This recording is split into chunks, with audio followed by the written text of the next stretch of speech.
I've been listening to Eternal Sunshine, clearly. And how ironic is that we have no sunshine today?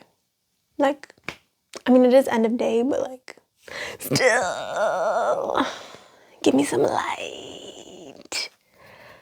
Anyways, if you're new here, hi, welcome to the channel. I've been doing a 5-day baby doll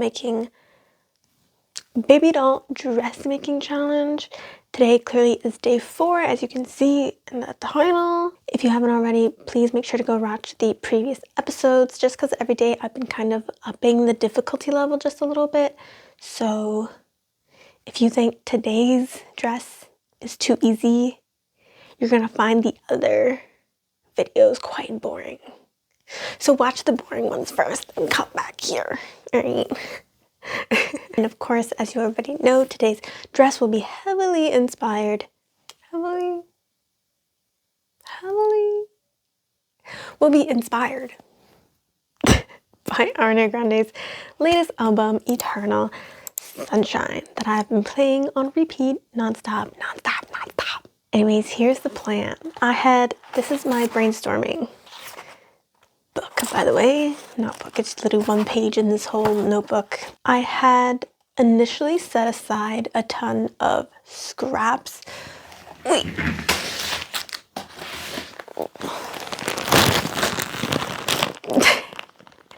Because I had a vision of what I wanted to do, but I'm pivoting because ideas change, okay? I'm allowed to evolve as a human being. I just couldn't find enough browns and yellows and reds of my scrap pieces to really form a dress, and I wanted this to be a bit more elevated because in the previous video we did do kind of like scrap patchwork type of vibe, and we're going to do the same thing here today, but we're going to add an element which will be these like heart shaped pillows. My Pinterest algorithm brought me to a dress by Moschino that had these like red like hearts, like blow up hearts, I think, and I thought it was so cute, and I thought, oh, that should be a smart idea to create like a base dress and then create these like bright yellow hearts and then put them all around the dress. That'd be so cute. And I think it's completely on theme because like Ariana Grande's new album's all about love, and they style her in this like hippie boho aesthetic. It'll just be perfect. It fits the theme. So let's get started. Here we have a little slip dress I got off Shein ages ago that I will be using as a pattern / stencil for the dress I'm gonna make. And yes, before you say something mean, I'm not perfect. I have in my lifetime contributed to fast fashion, okay? So please don't come for me. I like this dress because it's cute and comfy, so I know where I went wrong and I don't want to hear it, okay? Moving on, here's the shirt we're going to be cutting up, and here's the fabric I've selected. Yes, there are scrap pieces sandwiched inside the big rolls of fabric, which is what I'll be using for this project. I've also selected these curtain ropes. I'm not sure what they are. I got a couple of bags of these from a local thrift store. I just thought they'd make the cutest little straps, so we're going to test these out.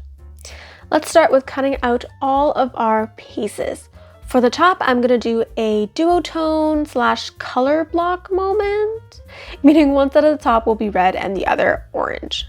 I took the Shein dress, or Shein, whatever, you know what I'm talking about. Fold it in half, then trace the shape out on the red t-shirt first, cut it out, use that as my pattern to cut out 2 more pieces out of the orange fabric, and 1 more from the red t-shirt. Also, no, I did not magically turn my cat into a dog. I'm just dog sitting for a couple of weeks, and since he's the clingiest dog I've ever met, you'll probably see a lot of him being completely in my way for the next couple of videos. For the bottom half of the dress, I cut out a bunch of 8x8 squares for a total of 18 squares. I wanted to try a less volume-esque dress, so I went with 5 panels for the first tier, 6 panels for the second tier, and 7 for the third tier. Side note, can we just take a moment to appreciate my space for a moment? Art is cute and all, but there's something so fascinating and beautiful about a lived-in crafting space. Like, honestly, I think I spend more time looking at artist spaces on the internet than at the art they share. Anyways, time to assemble this dress. For the top, we're going to start by attaching one orange piece with the red to create our front and back pieces. And yes, before you comment on my hella stylish attire, I did throw on some clothing because I'm cold. We all got that one room in the house that's always freezing. For most people, it's the basement, but for me, it's this room that gets all the sunlight for some reason. Time to stitch the sides. You should definitely do a zigzag stitch if you plan on recreating this dress. I just didn't think that far into life, so like a dum-dum, I straight stitched a majority of this dress.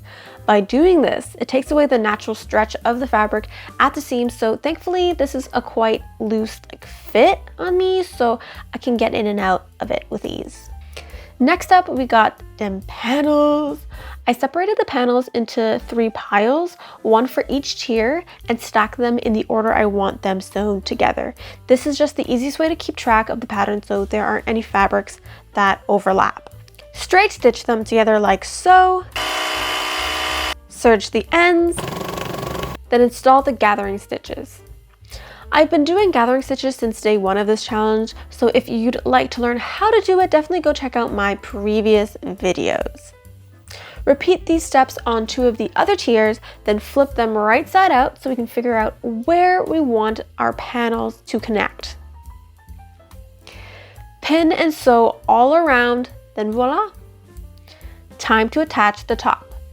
I know this fabric won't fray, so I'm just gonna fold over once and zigzag for the neckline hem, or whatever it's called. Hem of the neckline? You know what I mean. Alrighty, so this is what we've got so far today. It's okay, the colors are great. Loving the choice in pattern and fabric. However, the shape is not cute. Keep in mind, nothing is pressed yet, so the seams do look bulgy. I haven't taken out the gathering stitches. I haven't serged the seam allowance, so it is still a bit bulky. The collar or neckline here is a complete mess. I'm gonna put in a dart so it's more secure on both sides, and then put in my straps. Then I gotta do the hem. And then can we move on to the heart pillows? And all that will just have to be done tomorrow because I'm tired. You tired, Soju? I asked you if you're tired. He says he's tired, so I'm gonna go to bed, right? Ooh. See you tomorrow. We back. I went ahead and fixed the fit.